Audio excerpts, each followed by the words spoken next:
ஒரு மனிதன் ஏழையா இல்லையா என்பதை அவன் கையில் இருக்கிற பணம் தீர்மானிக்காதுங்க. அவன் காலுக்கு கீழே சொந்த நிலம் இருக்கா இல்லையான்னு தான் தீர்மானிக்கும். ஏன்னா காசு இருந்தாலும் நிலம் இல்லைன்னா அந்த வாழ்க்கை எப்பவுமே பாரோ பண்ணின வாழ்க்கை தாங்க. இன்னைக்கு இருக்கிற வீட்டுக்கு நாளைக்கு நோட்டீஸ் வருமா, குழந்தை படிக்கிற பள்ளிக்கூடம் மாறுமா, வேலைக்கு போற இடம் மாறுமா, இந்த பயத்தோட தான் பல குடும்பங்கள் வாழ்றாங்க. அந்த இடத்துல தான் சொந்த நிலம் இல்லாதவர்களுக்கு ரூபாய் 2 லட்சம் உதவித்தொகைன்னு வந்த இந்த செய்தி சும்மா ஹெட்லைன் மட்டும் இல்லைங்க. இது பல தலைமுறைகளாக நிலம் இல்லாம வாழ்ந்த குடும்பங்களுக்கு அரசு சொல்ற ஒரு வார்த்தை. நீங்கள் இங்கே தான், உங்களுக்கு ஒரு அடையாளம் இருக்குது.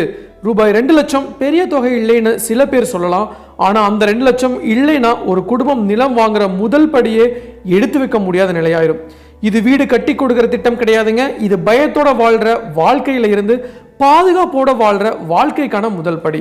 இதை சேரிட்டின்னு நினைக்க கூடாது. ஏன்னா நிலம் கொடுத்தா அது பிச்சை எல்லாம் கிடையாதுங்க, அது சமநிலை. இந்த திட்டம் எப்படி ஒரு குடும்பத்தோட வாழ்க்கையை மெதுவா மாற்றுது, எங்கெல்லாம் வேலை செய்யுது, எங்கெல்லாம் சிக்கல் இருக்கு.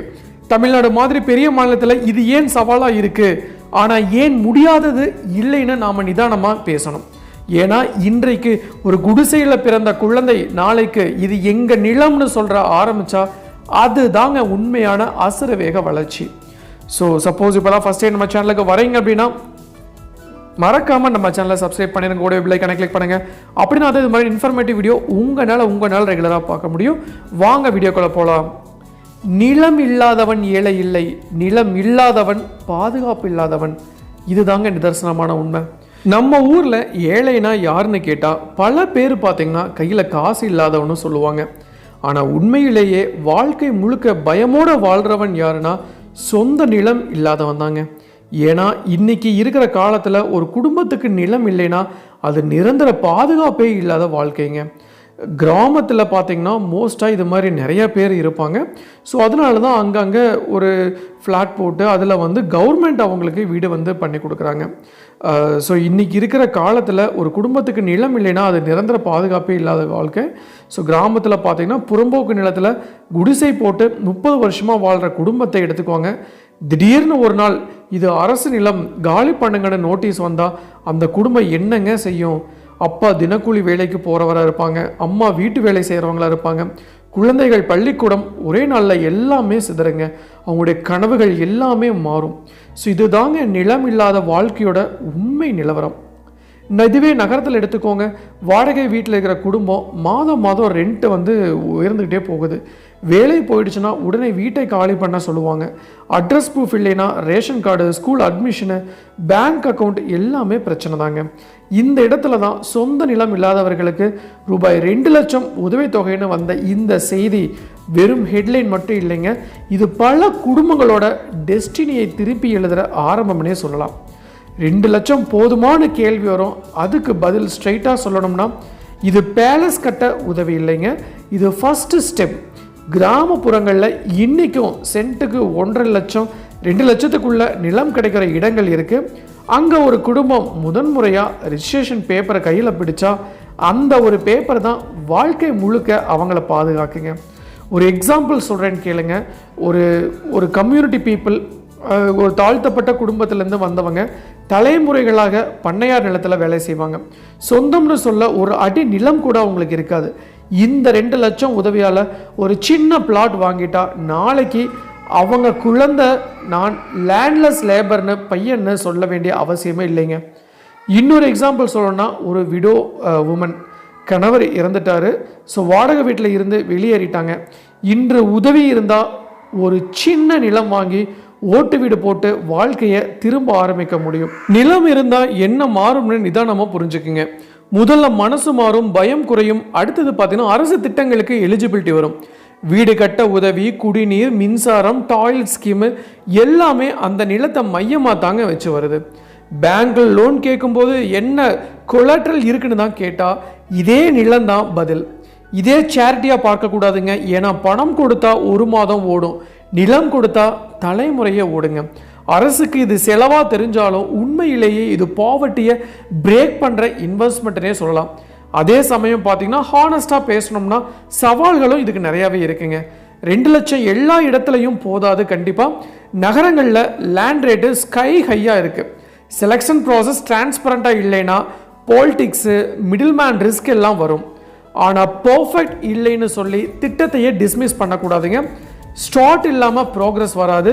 ஸோ தமிழ்நாடு மாதிரி பெரிய மாநிலத்தில் பாப்புலேஷன் ரொம்ப ரொம்ப அதிகம், லேண்ட் ஸ்கேர்சிட்டியும் அதிகமாக இருக்குது, பட்ஜெட் ப்ரெஷரும் ரொம்பவே அதிகமாக இருக்குங்க. அதனால தான் எல்லாருக்கும் ஒரே மாதிரி இம்ப்ளிமெண்ட் பண்ணுறது அப்படிங்கிறது ரொம்ப ஈஸியான விஷயம் கிடையாது. ஆனால் டார்கெட்டாக உண்மையில் லேண்ட்லெஸ் புவருக்கு கேஸ்ட்டு பாலிடிக்ஸ் எல்லாம் தாண்டி இம்ப்ளிமெண்ட் பண்ணினா இது நிச்சயம் பாசிபிள் தாங்க. புதுச்சேரியில் பார்த்தீங்கன்னா சில மற்ற மாநிலங்களில் இதே மாதிரி சப்போர்ட் சக்ஸஸ்ஃபுல்லாக நடந்த எக்ஸாம்பிள்ஸ்லாம் இருக்குது. கடைசியில் ஒரு விஷயம் மட்டும் நான் கிளியராக சொல்லிக்கிறேன். குடிசையில் பிறந்த ஒரு குழந்தை நாளைக்கு இது எங்கள் வீடு, இது எங்கள் நிலம்னு சொல்லும் அந்த ஒரு வரி தான் ரியல் வளர்ச்சினே சொல்லலாம். அரசுகள் மாறலாங்க, திட்டங்கள் மாறலாம், ஆனால் ஒருத்தன் கையில் லேண்ட் டாக்குமெண்ட் வந்துடுச்சுன்னா அவன் வாழ்க்கை திரும்ப அன்சர்டனிக்கு நிச்சயமாக ஒருபோதும் போகாது அப்படிங்கிறது தான் நிதர்சனமான உண்மை. அதனால தான் சொந்த நிலம் இல்லாதவர்களுக்கு 2 லட்சம் உதவி என்பது பார்த்தீங்கன்னா ஒரு தொகை மட்டும் இல்லைங்க, அது ஒரு பாதுகாப்பு, அது ஒரு மரியாதை, எதிர்காலம் எல்லாத்தையும் சேர்த்த ஒரு சமூக நீதி அப்படின்னே வந்து சொல்லலாங்க. ஸோ இவ்வளோ நேரம் நாம் பேசினது பார்த்திங்கன்னா 2 லட்சம் பற்றி மட்டும் இல்லைங்க, தலைமுறைகளாக பயத்தோடு வாழ்ந்த வாழ்க்கை எப்படி பாதுகாப்போடு மாறும் அப்படின்னுங்கிற பற்றி தான். சொந்த நிலம் இல்லாதவன் தினமும் வாடகை, நோட்டீஸ், வெளியேற்றம், இடம் மாறுதல் இதுக்குள்ளே சிக்கி வாழ்கிறான். அந்த வாழ்க்கையில் இருந்து ஒருத்தனை வெளியே இழுக்கிற முதல் கையெழுத்து தான் இந்த உதவிங்க. ஸோ ரூபாய் 2 லட்சம் எல்லா இடத்துலையும் போதாது, எல்லா குடும்பத்துக்கும் உடனே சொர்க்கமும் காட்டாது. ஆனால் ஒரு குடும்பம் முதன்முறையாக இது எங்கள் நிலம்னு சொல்ல ஆரம்பிக்கிற அந்த நிமிடம்தான் மாற்றம் ஏற்படுங்க. அந்த ஒரு ரிஜிஸ்ட்ரேஷன் பேப்பர் ஒரு வீட்டை மட்டும் காப்பாற்றாது, அது குழந்தையின் படிப்பு, ஒரு பெண்ணின் பாதுகாப்பு, ஒரு முதியவரின் மரியாதை எல்லாத்தையும் காப்பாற்றுங்க. ஸோ இதை சேரிட்டியாக பார்க்கக்கூடாது. ஏன்னா பணம் கொடுத்தா செலவு, நிலம் கொடுத்தா முதலீடு. ஸோ அந்த முதலீடு ஒரு மனிதனுக்காக இல்லை, ஒரு தலைமுறைக்காக சவால்கள் இருக்குது. ஸோ குறைகள் இருக்குது, விமர்சனங்கள் வரும், ஆனால் பர்ஃபெக்ட் இல்லைன்னு சொல்லி இப்படி ஒரு முயற்சியை தள்ளி வைக்க யாருனாலே முடியாதுங்க. ஸோ இன்று இந்த 2 லட்சம் ரூபாய் ஒரு தொடக்கம் மட்டும்தான். நாளைக்கு இது பாலிசியாக மாறும், ஸ்கேலாக உயரும். உண்மையிலேயே வளர்ச்சி என்னன்னா ஃப்ளைஓவர் இல்லை, மால் இல்லை, ஒரு குடிசையில் பிறந்த குழந்தை நாளைக்கு தன் சொந்த நிலத்தில் நிமிர்ந்து நிற்கிறது தாங்க. அதனால தான் சொந்த நிலம் இல்லாதவர்களுக்கு உதவி கொடுக்குற அரசு கருணை காட்டலை, அது சமூக சமநிலைக்கு திரும்பி கொடுக்குதுன்னே சொல்லலாங்க. ஸோ நிலம் கொடுத்த அரசு மறக்கப்படாது, நிலம் கிடைத்த குடும்பம் திரும்ப ஏழை மாறாது. நிலம் கொடுத்த அரசு மறக்கப்படாது, நிலம் கிடைத்த குடும்பம் திரும்ப ஏழையாக மாறாது. ஸோ இதுதான் நான் இன்றைக்கி உங்களுக்கு சொல்ல வர வேண்டிய விஷயம். ஸோ இதுக்கு சப்போஸ் நீங்கள் எலிஜிபிளாக இருந்தீங்க அப்படின்னு ஃபீல் பண்ணிங்கன்னா மறக்காமல் அந்த விஓ ஆஃபீஸையும் பஞ்சாயத்து தாசில்தார் ஆஃபீஸை வந்து நீங்கள் போய் அப்ரோச் பண்ணுங்கள். ஸோ டெஃபினட்டாக உங்களுக்கான இந்த அணுகுமுறையில் உங்களுக்கான இந்த 2 லட்சம் ரூபாய் நிச்சயமாக கிடைக்கும் அப்படிங்கிற எந்த ஒரு சந்தேகமும் இல்லை. இது எனக்கு தேவையில்லை, என்னுடைய ஃப்ரெண்ட்ஸு, என்னுடைய பக்கத்து வீட்டுக்காரங்களுக்கு, எனக்கு தெரிஞ்சவங்களுக்கு தேவைப்படுது அப்படின்னா தேவையானவங்களுக்கு நம்ம வீடியோ வந்து ஷேர் பண்ணிடுங்க. ஸோ மீண்டும் இன்னொரு நாள் இது மாதிரி சுவாரஸ்யமான இன்ஃபர்மேட்டிவ் வீடியோவுடன் உங்களை சந்திக்கும் வரை உங்களிடமிருந்து விடைபெறுவது உங்கள் மஞ்சள் மாநகர மைந்தன் சிவா.